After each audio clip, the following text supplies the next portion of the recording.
pushoni një çast nga aktivitetet e shumta dhe dëgjoni një koment për jetën nga Dr. Harold Sala.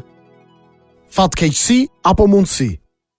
Në qoftë se Zoti nuk e ndërton shtëpinë, mëkot lodhe ndërtuesit.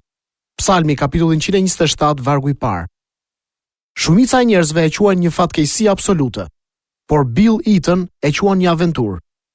Gjithçka filloi me disa javë me shira të mëdha, kur Kalifornia mori pamjen e një përmbytje të ngjashme me atë të Azis. Në fund shirat e zbutën dhe unë poshtë shtëpisë së familjes së Bill dhe Lee Eaton, dhe një grop e madhe përpiu shtëpinë e tyre me 4 dhoma gjumi, që kishte qenë shtëpia e tyre për 23 vjet. Ajo shtëpi mbante edhe shumë kujtime. Aty u rritën fëmijët e tyre. Ktu ata kishin kaluar Krishtlindjet dhe ditëlindjen, një dasëm dhe shumë kujtime të tjera, të gjitha të shoqëruara me shtëpinë ngjyrë jeshile të zbet. Për ta përkeqësuar gjendjen, një ekip për shkatrimin e ndërtesave kishte marrë adresën e gabuar dhe bëri disa vrima në çati para se të mësonte se po rrëzonte shtëpinë e gabuar. Sidoqoftë, Bill i thotë, kjo nuk është një fatkeqësi, por një aventurë, njeri optimist apo jo. Dhe si u ndje Lee? Ajo ishte me Billin. Duke shtuar ajo tha, mund të më duket si kërcënim tani, por nuk është një situatë e pamundur. Si qëndrojnë njerëzit pozitiv kur shoqëria e sigurimeve nuk i mbulon shpenzimet për humbjen dhe ata nuk janë të pasur? Bill dhe Lee Eaton nuk ishin njerëz të shtresës mesme. Ata kishin një optimizëm që vinte nga besimi.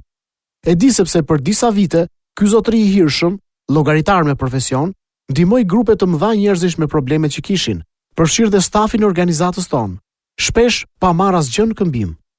Në mënyrë të natyrshme Billi dhe Lee nuk ishin fort të kënaqur kur një inspektor ndërtimesh në qytetin e tyre e konsideroi shtëpinë e tyre të pasigurt.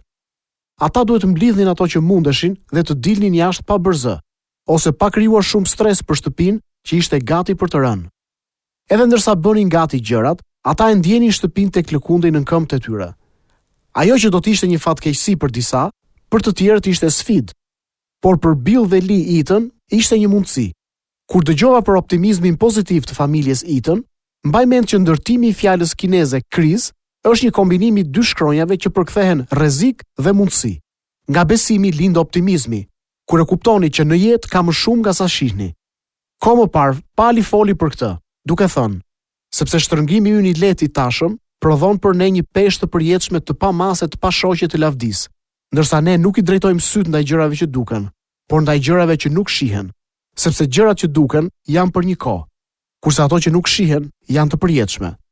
Letra e 2 drejtuar Korintasve, kapitulli 4, vargjet 17 deri në 18.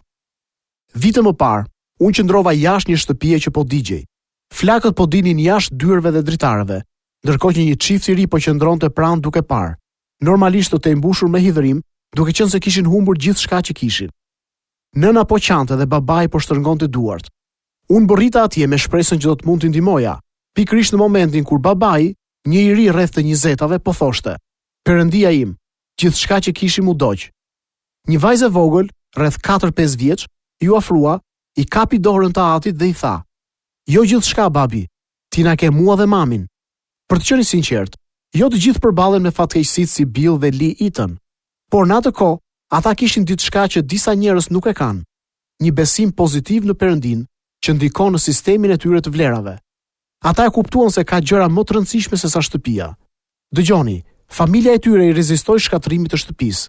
Ata e dinin që psalmisti kishte të drejtë kur shkroi: "Nëse Zoti nuk e ndërton shtëpinë, mëkot lodhe ndërtuesit."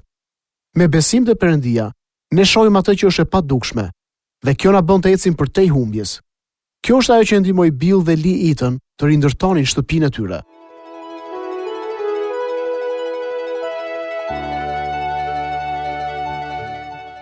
Sa po dëgjuat Dr. Harold Sala në këtë koment për jetën.